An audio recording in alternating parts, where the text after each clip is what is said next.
You're listening to the Pigskin Cafe, a podcast covering the wild world of college football. On tap for today are hot takes, controversy, and analysis on your favorite team. Here's your host, Hampton Sipper, in 3, 2,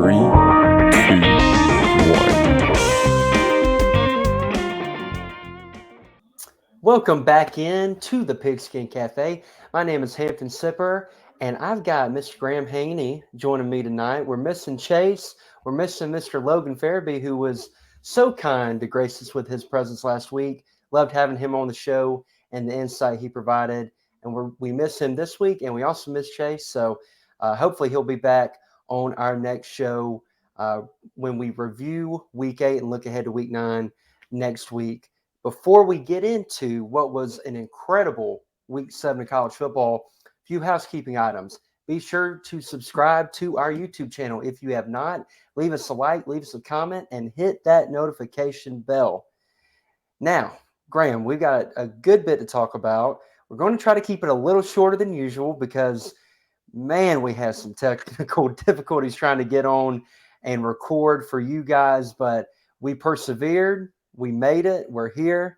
We're going to talk a little college football. We're going to start with the game of the weekend, probably a top 5 game of the year. Oregon versus Washington. Washington comes out on top, 36-33. And Graham, before I kind of kick it to you, I'm going to give my quick takeaways on this game. I think the major thing that when I was watching, and I kind of, full disclosure, I went to the Alabama game this weekend. So I watched some of this game at bomb hours, and I watched some of this game on the way home. But my big thing was if these teams played 10 games on a neutral site, it'd be 5-5. I think these teams are very, very even. They have a lot of the same strengths, a lot of the same weaknesses. And what I thought was a decided advantage for Oregon going into the game was their trench play, was that defensive line, was that offensive line. And I thought that Dan Lanning had kind of built a little bit more of an SEC-type trench front in Eugene, Oregon. But that wasn't entirely the case. Now, they did pressure Michael Penix a good bit, but defensively, I was not very impressed with what I saw. Poor tackling, poor angles, and Michael Penix roasted them like a rotisserie chicken, man. Over 300 yards, 4 touchdowns, and a pick.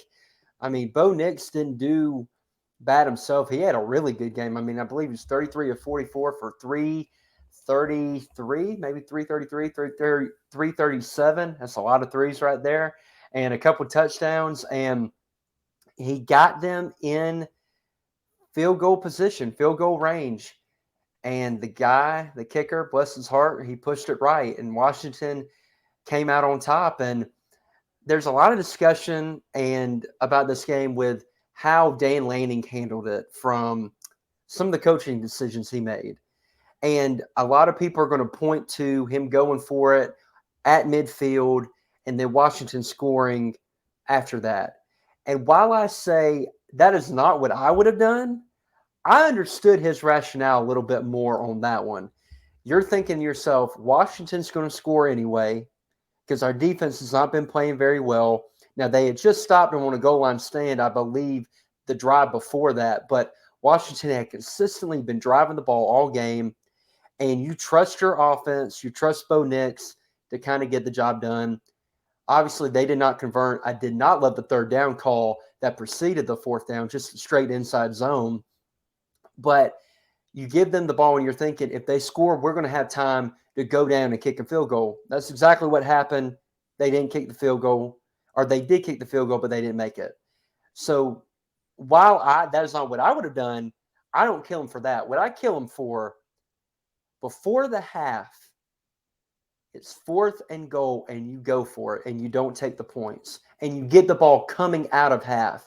To me, that is reckless and inexcusable, because if you take the field goal there, then you're tied up at least going into your final drive, and maybe the way that you play that final drive is a little bit differently. And at the very least, you're going into overtime. So that is the decision I really kill him for, is the one before half, because I think it kind of altered a little bit of the momentum of the game. and really cost them in the end. But ultimately, everything you love about college football was encapsulated in this game. Two major Pac-12 contenders going at it, two quarterbacks who are at the forefront of the Heisman conversation, in my opinion, especially after what Caleb Williams did on Saturday night, which we'll get to in a minute, and came down to the wire. Incredible atmosphere. And now Washington is set up to really take a hold of the Pac-12. But I got a feeling these two are going to meet again at the Pac-12 championship, just like Oklahoma and Texas are going to for the Big 12. But those are my major takeaways for the game, Graham. Fantastic play by both quarterbacks and an exciting finish. What do you have to say about the game, man? What stood out to you? Yeah, I saw this really crazy stat, and I'm going to probably reference it very poorly. But in like the last two losses that Oregon has had, last year against Oregon State and this year against Washington, they're like 0-8 on fourth downs.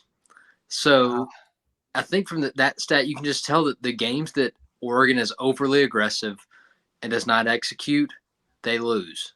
The games where they are not as aggressive or they execute better, they're more successful. I think that Hampton, like you said, not taking the points going at halftime was a big killer for Oregon. Get that momentum, go into halftime, get the ball back.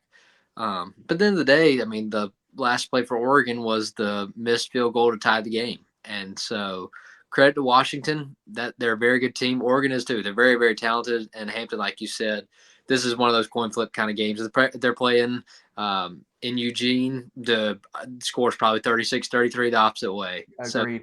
So, very greatly matched teams.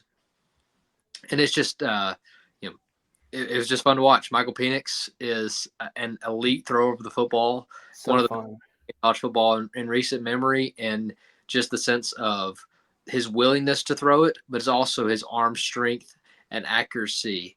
And you just look at what Washington's offense has done under Kalen DeBoer is just what do we do well? We've got a quarterback that can absolutely sling it. Let's put him in position, throw the ball down the field. And so credit to Washington, they made the plays they had to. They executed a little bit better, and that was the difference in the game. And so, but I think part of it might be that this was Washington's first big game of the year, where this is probably Oregon's technically second, if you consider Colorado, not in the sense of like equal match, but the media hype, the media were all covering this game.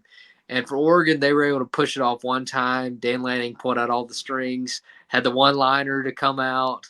But against Washington, what do you say? They're equally matched. They're very talented.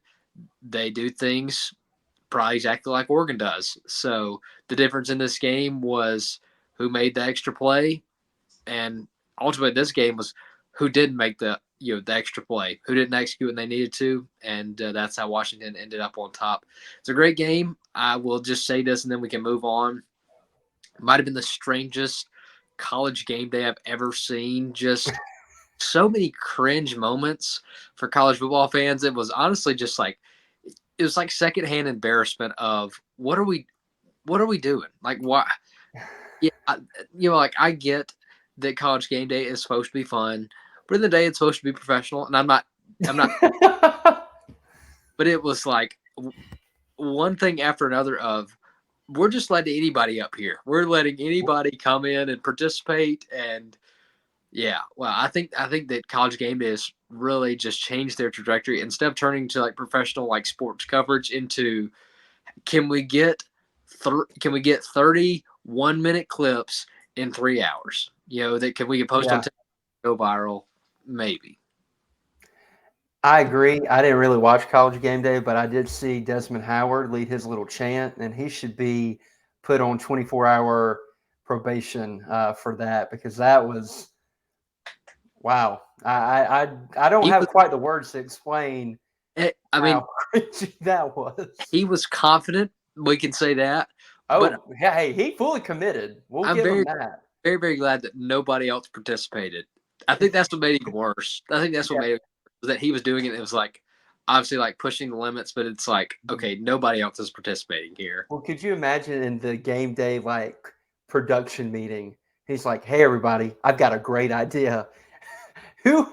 Kirk, Lee. Well, probably not Lee because we love Lee, but he's a little senile. Pat, anybody.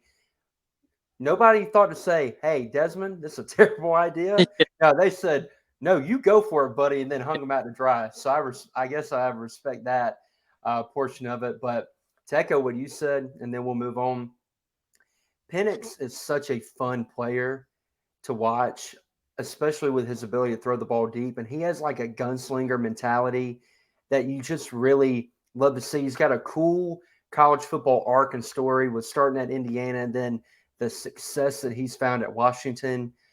Even though he's on the Stetson Bennett and Hendon Hooker AARP plan, I've been really impressed with what I've seen from him and what he did on that final drive. I mean, 2 plays, that final throw he made to Rome Bunzi, I believe that's how you say his name, just absolutely incredible. And like I mentioned, I don't feel worse about either team after this game. Even though Oregon lost, still feel good about both teams going forward. But I cannot say that about the next game we're going to talk about, which is USC and Notre Dame. And man, oh man, what a splattering this was. Notre Dame absolutely dominated this game, but you couldn't tell it if you looked at the box score. What I mean by that is Notre Dame had less than 300 total yards of offense and won 48-20. A lot of this had to do with turnovers by USC. Caleb Williams was awful in the first half of the game. Special teams touchdowns, big plays by Notre Dame, and then their defense putting their offense in opportune situations to take advantage and to really establish a lead and then never relinquish it. Graham, I think I picked Notre Dame to win this game. I know you weren't on the pod last week. Logan went USC, but I really felt Notre Dame was due for that bounce back. They were the more physical team, and I was worried about that SC defense. This game did not play out like I thought it would. What did you see from this one? Yeah, I think that going into the game, Notre Dame was favored by like 1.5. So like it was supposed to be a close game, but at home Notre Dame was getting the benefit of the doubt, which was just a little bit odd coming from a 2-loss Notre Dame team competing against an undefeated USC team, which had been putting up points on everybody. But the story of the game, and Hampton, you mentioned it.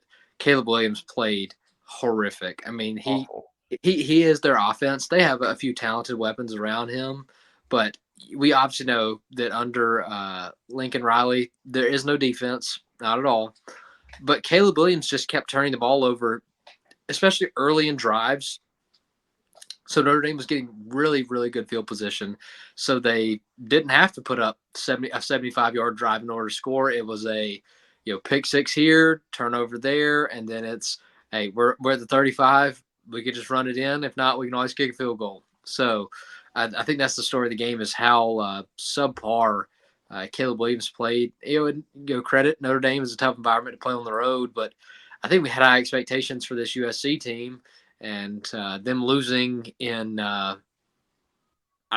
unbelievable fashion to 2-loss Notre Dame team coming off a loss to Louisville, which, side note, I told Chase on Saturday, I said, watch, Louisville's undefeated, but they're going to go into Pitt and lose. Pitt was 1-4. Anyway, that's besides the point. But after responding the way they did, credit Notre Dame, they came to play. They were prepared, and USC was not. There was something up with something in the water, something wrong with the flights, something was up. That was not the USC team that we've all become accustomed to watching, especially from the offensive side of the ball. We knew their defense wasn't very good, but the offensive side, putting up 20 points was, I think for a lot of fans, Alabama fans particularly, 20 points on a loss like that is probably still okay. But for USC, if they don't score 40, they're losing. And in this game, 40 wasn't enough. So 48, big time blowout. That really changes the conversation about what USC can be and if Caleb Williams will keep his title as the Heisman Trophy winner.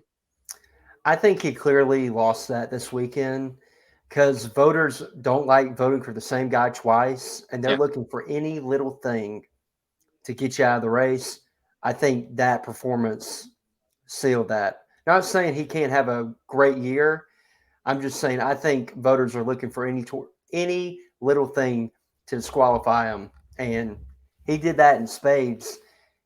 From the from the Notre Dame perspective, it's just a shame that they completely botched the end of the Ohio State game. Mhm. Because if they had not done that, they would be sitting really, really pretty right now with a chance to contend for a national championship. But as it stands currently with 2 losses, they're going to be on the outside looking in. Yep. And their defense has been outstanding all year. I know they did not play very well against Louisville. I think a lot of that had to do with their offense continually going 3 and out and having 5 turnovers. When you continually put your defense on the field and put them in inopportune situations, eventually the dam is going to break, no matter how good they are. And they have kept them in games, kept them in games, kept them in games. And this weekend, when they got turnovers, like you said, short fields allowed that offense to not have to do a whole lot. And Sam Hartman did make a big play in the passing game to Chris Tyree, which was at a big point in the game, because I think at that point, USC had cut it to 11. I think it was 24-13. Hits them for a big play for a touchdown, extends that lead a little bit, and they could just never catch up. From the USC perspective, we need to have a conversation about Lincoln Riley, man. I've not been a Lincoln Riley fan for years. I said in our GM before the year that he would never win a national championship unless he completely has a change of philosophy on the defensive side of the ball, because their defense is absolutely abysmal. But what's sad is, like you mentioned, that was not even their main problem Saturday night. It was that offense. And people can say, oh, well, Caleb Williams knew that he had to score so much because of how bad the defense is. Don't give me that crap. Don't give me that crap.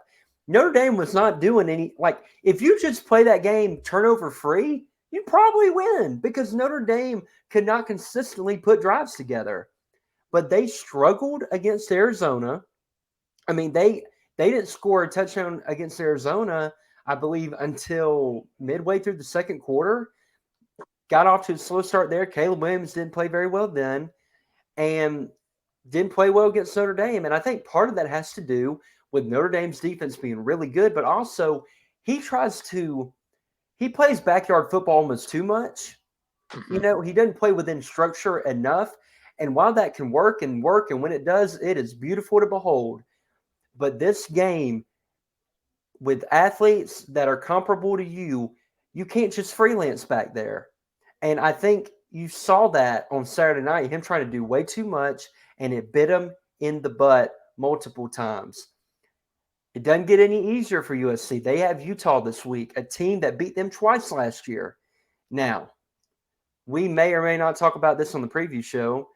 I don't think Utah can beat them again, mainly because now Cam Rising were playing, we'd be having a different conversation. But with Bryson Barnes and Nate Johnson, that platoon at quarterback, I don't know if they're going to be good enough. But with the way USC's been playing, I wouldn't rule it out. And if they tack on 2 losses early, if they've got Oregon and Washington left on their schedule, I'm not sure if they play both. I'm sure if they play 1 or 2, they're going. I mean, a 3 or 4 loss season with Caleb Williams as your quarterback. Lincoln Riley needs to look in the mirror and make some wholesale changes, because they are way too talented and playing in a league that historically, their Pac-12 has been good this year, but historically has not been a very superior conference. I don't know, man. The bell is ringing. The alarm bell is going off, and there may be some problems in Southern Cal. So we'll move on real quick and hit these last 3 really quickly, Graham, before we get out of here. And Miami played North Carolina. North Carolina pretty much controlled the game from, I don't know, last little bit of the second quarter to the end of the game. They rushed for over 200 yards. Their running back, Hampton, last name Hampton, no affiliation to me, had 197 yards and a couple tutties. Drake May did not play great in the first half. Really came on in the second. I think he went 17 to 33 for like 250 to 250 to 300, had 4 touchdowns, and Miami turned the ball over a ton, and defense didn't play well. And that's 2 in a row for Mario Cristobal in what was supposed to be another, kind of building upon last year that was really disappointing. They were expected to make a big leap, and with who they have left on their schedule, they got Florida State still. I think they've got Clemson still. Kind of like Lincoln Riley, they're too talented to go with 4 or 5 losses on the year. Would be very interested to see kind of how they rebound from this and where they really go from here. For North Carolina, I think they're showing that they could be a dangerous team. And I wish I had a piece of paper that I could hold up and say, I'm sorry, Gene Chiswick, I love you. But he's got that defense playing a lot better. They are much improved from last year where they looked like they had never even heard of the term defense. They're playing much improved on that side of the ball. And with Drake May and Tez Walker coming back, he was a huge addition for them. And the running game that they got going, they're a sneaky contender in the ACC, man. Yep. So, real quick, Graham, what'd you take away from that game? Yeah, I think the hype going into that one really, really declined after the way Miami lost to Georgia Tech. Mm-hmm. I think matching up Miami and North Carolina undefeated would have really, really been hard to beat in the sense of 2 really good programs, historically, and like I said, Miami loses to Georgia Tech on an awful coaching decision, but also like terrible, like not only play calling, but just all around bad football by Miami to end that.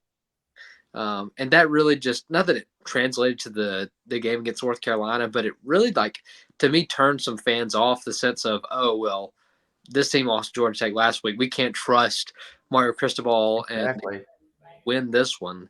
And credit to Drake May. He is a phenomenal, phenomenal quarterback.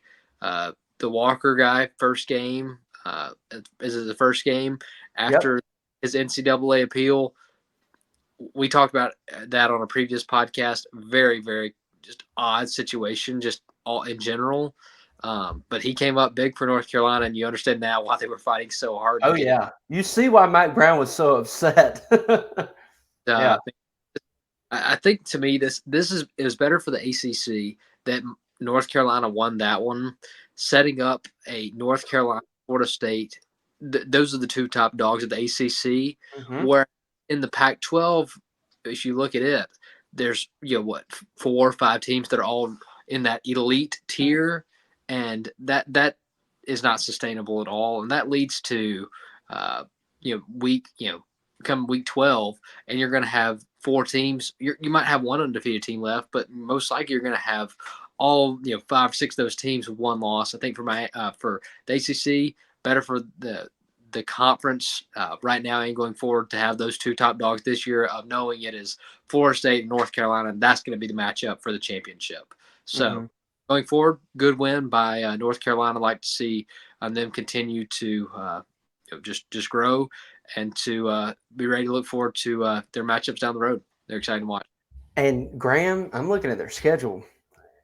It is very manageable. They've got Virginia, Georgia Tech, Campbell, Duke, Clemson, NC State. Those final 3 games are difficult somewhat. Mm-hmm. They could go 12-0, man.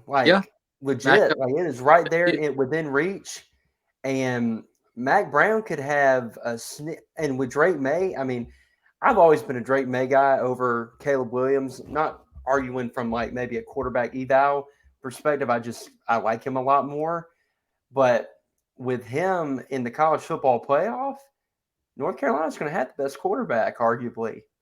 If they get there, they got to take care of business, but that is very, very manageable. So I'm going to be interested to see how they navigate the final half of their schedule, because it sets up pretty nicely for them. And real quick, Graham, before we kind of get out of here, did you have anything else to add on that game? Not on that one. No, go ahead. Not on that one? All right. Well, we'll hit really quick. Shout out you. Mizzou does it again. I picked them this week. I picked them to beat Kentucky, especially after what I saw against Georgia. They did not let me down. 38-21. We're down 14-0. And that is the mark of a good team. Yeah. Is to respond from adversity, show resiliency, and come out on top in Kentucky. And Brady Cook didn't even have that great of game. He threw for 160 yards, and they ran the ball well. They had the fake punt touchdown, which was a big call by Drink, and man, they're the second best team in the East to me. And I think it's kind of pretty clear that they are. Kentucky, Mark Stoops, we pounded him on the pod last week. Logan and I did. Mm-hmm. Then he comes out with his NIL comments moments after we stopped recording. I pounded him again in our group me. And then you get pounded by Mizzou. And you can't tell me that Mizzou's got more blue chippers than Kentucky. I mean, Mark Stoops has had more time to build that program, and you still get beat like that at home. And my gosh, man, Devin Leary has just been terrible. Yeah. I mean, I'm not trying to be ugly to the kid, but he was so much better at NC State. I don't know if it's a scheme thing, him not adapting to the playbook, but they've got talent there at Kentucky. I mean, you got Ray Davis in the backfield. You got Berrien Brown and Dane Key, who are two really good receivers. Their offensive line is always pretty good in Lexington. I don't quite understand why the talent isn't relating to on-field production for them right now. But Mizzou, Brady Cook's playing like a top 3 quarterback in the league right now. And they got South Carolina this week. And I know a lot of people they're picking South Carolina because it's a trendy thing to do. I think Mizzou is determined. They got beat by South Carolina last year, if I'm not mistaken. Or was it I think it might have been the other way around. I think Mizzou might have beat South Carolina. That was it. Mizzou beat South Carolina last year when South Carolina was kind of riding a little bit of a high. But I think they are going to take care of business at home against them because they're the better team. Then they have to bye. Then they go to Athens to play Georgia, who is now, we haven't talked about it, they're going to be out without Brock Bowers for maybe the rest of the year, which is a devastating blow to them. Devastating blow to college football in general, because football is better when you get to watch a player like Brock Bowers, but he is the focal point.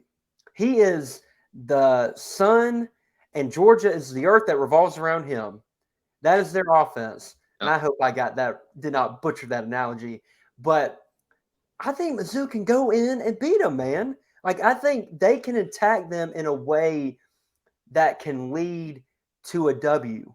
I mean, they gave them all they wanted last year. So really impressed by Mizzou. And then I'm going to touch on A&M and Tennessee and then kind of kick it to you. So as Chase loves to put it, you can put a bow on it. But I picked A&M to win this game because I thought they matched up really well, their defense line versus the offense line of Tennessee. And, man, Tennessee ran all over them. They ran for like 230 yards. Joe Milton was not good. Joe Milton went 11 for 22 for like 100 yards, but it did not matter. A&M offense was pretty poor. They couldn't really run the ball effectively. And, man, Jimbo, that seat, I'm trying not to overreact, but what are they now, 3-3? They're either 3-3 or 4-3. But at this juncture in the year, when they still have Ole Miss left, they still have LSU left, I mean, they could be sitting at another 7-5 year. Yeah. They're too talented. They are too doggone talented to go 7-5. That is not on the players. That is on coaching and not putting your guys in the best position to succeed. Because, spoiler alert for our preview pod, Tennessee is not a great team. They are not the Tennessee of last year. I know you played them in Knoxville, but you have more talent than them. You should go in and win that game. But he is 0-8 in his last 8 true road games. they're at a crossroads, man. And I'm telling you, if they lose one or two more, the calls for his job in College Station are going to be deafening at a Yeah. deafening pitch. I don't know what they do, man. This is very interesting, and they could be on that. If he gets fired, that will be the most appealing coaching opening in college football in this upcoming offseason. And they had the players, they have the resources to win now. Wow, just incredible fumble by Jimbo, who is inflated from that 2013 national championship where Jameis went on a historic run, and he's been pretty mediocre ever since. Graham, I know I said a lot. Give me your takes on Mizzou versus Kentucky a little bit, and then a quick note on A&M and Tennessee. Yeah, I mean, I think the only thing I have to add for the Mizzou Kentucky game is Mizzou always has the best player on the field in Luther Burden. I Mm-hmm. think it's such a mismatch. He's such a phenomenal player that forced Kentucky to play and respect him, and that opened up the run game for Mizzou and allowed them to make plays. And Hampton, we've been on the Mizzou train all year, and they just keep proving us right over and over again. I'm not as confident they could go to Athens and beat Georgia, but I do know this for sure. They'll give them a lot more of a game than Kentucky did. There ain't no doubt. Percent sure. I think Mizzou, like I said, best player on the field and Luther Burden. That defense is, we talked about it several times, is sleepy good. They're not Mm-hmm. going to, overwhelm you with the stats or overwhelm you with talent, but they are sleepy good. They're going to catch you when you're not expecting it, and they're going to show up. So yeah, credit to Mizzou. Looking forward to their run for the rest of the year. Always like being right, but just like when I honestly just like watching teams like Mizzou that trusted, last year kept getting that high end talent, and just are now developing and Yep. better. I think if you're Mizzou, you're really happy with your Eli Drinkwitz hire, even though there were some calls last year to heating up that seat. Um, but I think you're in a lot better place now if you're Missouri than if you are Kentucky in that situation. There's no doubt. Yeah, just going forward. Now transitioning to the A&M Tennessee game. Hampton, like you said, I think I expected A&M to win this one too, just simply for the fact of Tennessee this season. Their identity is running the football, and what did A&M do a great job of all year was their run game. Yep.